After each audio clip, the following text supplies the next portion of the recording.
All right, good morning, good evening, good afternoon, ladies and gentlemen, citizens of YouTube. This is Pastor Dowell. I have been doing an extraordinary amount of travel. I've been very busy here in the last month or so. And I get home, and of course, many people are concerned about the signs of the times and the changes that are taking place in the hour that we're living in. Now, when I was in Green Bay, Wisconsin a few weeks ago, there was a storm.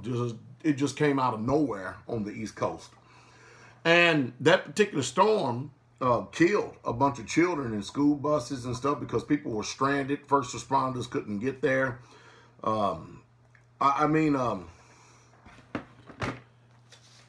It's something that causes everyone to start thinking. They should be thinking. I have a particular quote right here that I want to read to you. And I want everybody to please try to give me undivided attention. This particular video is about everyday carry or everyday choice. I don't know, you pick what it is. But I'm going to digress a few times, but I am going to bring it full circle. All right.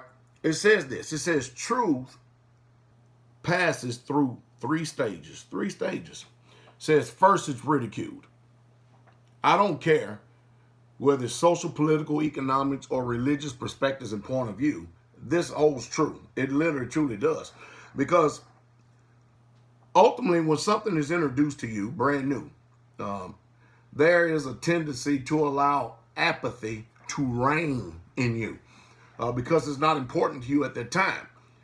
When it is important to be prepared, when it is important is when you didn't do nothing about it when you had the opportunity to change. And you never thought that you was ever going to be in a particular situation that it was going to be a life or death situation, and you never did prepare. You ignored all of the wisdom. You ignored everything that was available to you simply because it wasn't important to you at that time. So apathy and complacency is a killer.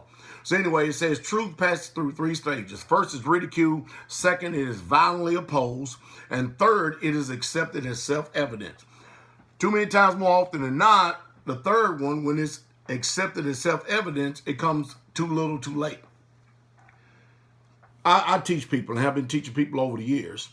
When you go out, I don't care where you're going, traveling or whatever, you be prepared the best way you can. And always think tactically. Now, you can never think tactically if you don't care about it, if it's not important. But, if I said it once, I said it 1,000 times. You don't get to pick the day, the time, or the hour when evil comes your way. And it's coming. Believe you me, it is coming.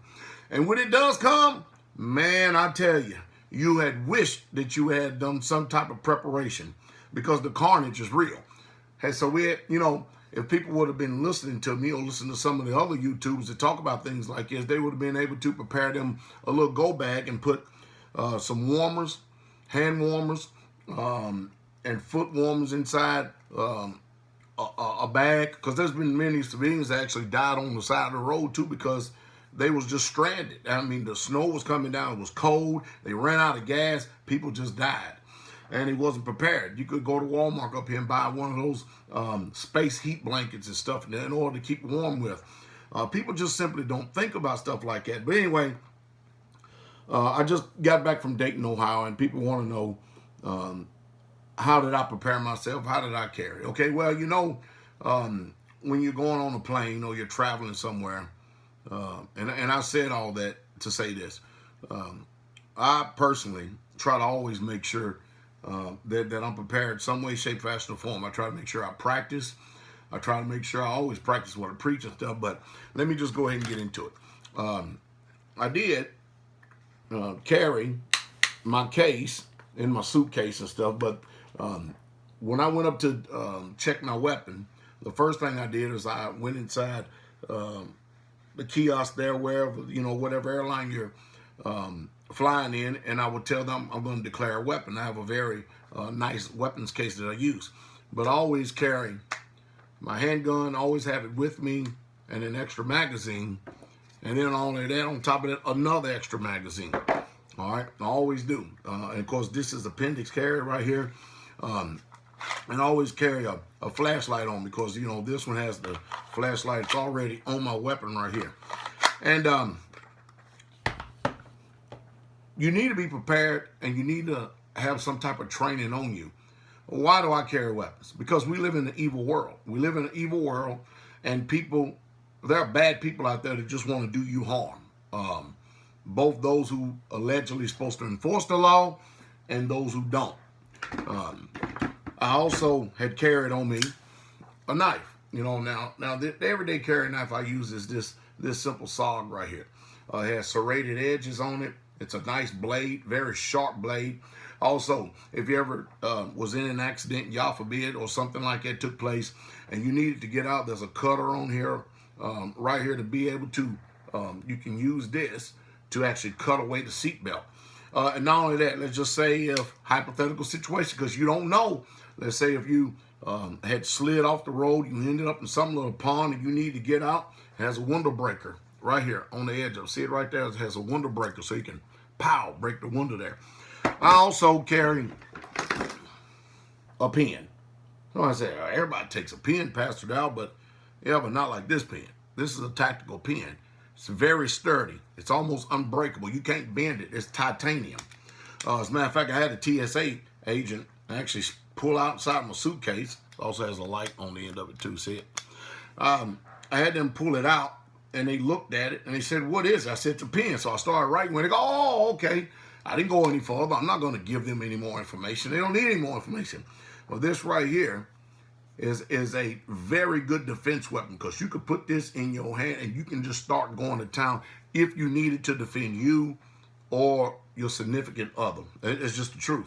And you have to be ready. You know, you have to train. You have to do all this stuff. Now, also, I've been finding myself lately, when traveling and stuff, is rather than wearing a dress belt, let's just say if I'm kind of like casually dressed, I still, no matter what, I have been wearing this belt for years, and I've got 2 of them.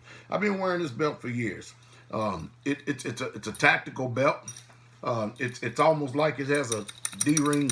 It's not a D-ring tether strap, but you see it right there.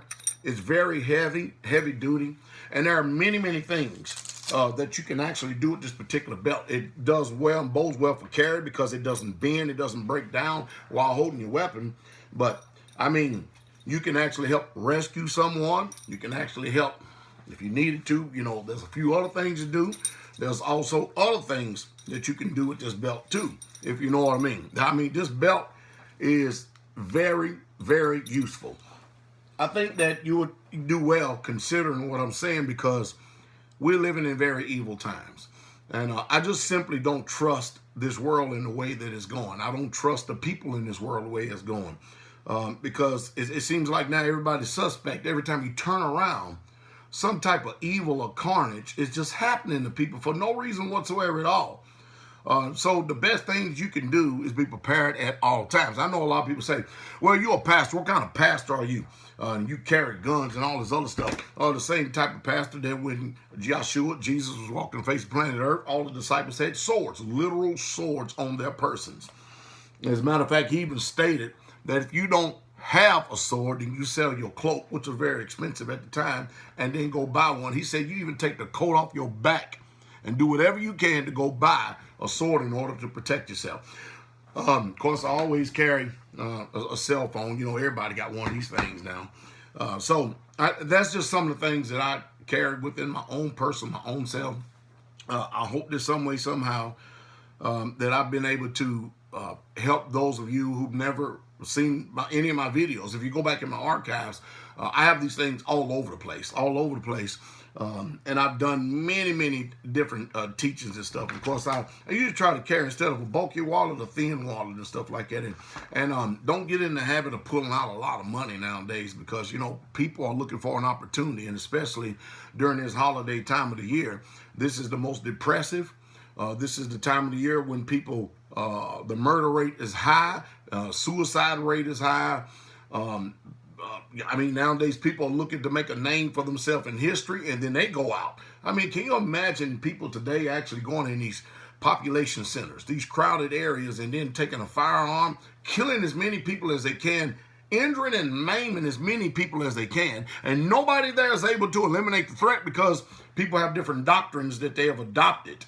I call it insanity personally. But then you can't eliminate the threat, and then as soon as the police show up, and they usually show up after everything is done, the first thing that they do is they turn the gun on themselves, and then out they go, because nobody's going to prison these days. But anyway, I hope I said something to maybe stimulate thought. Go back in my archives, do your due diligence, and just consider things that I say, okay?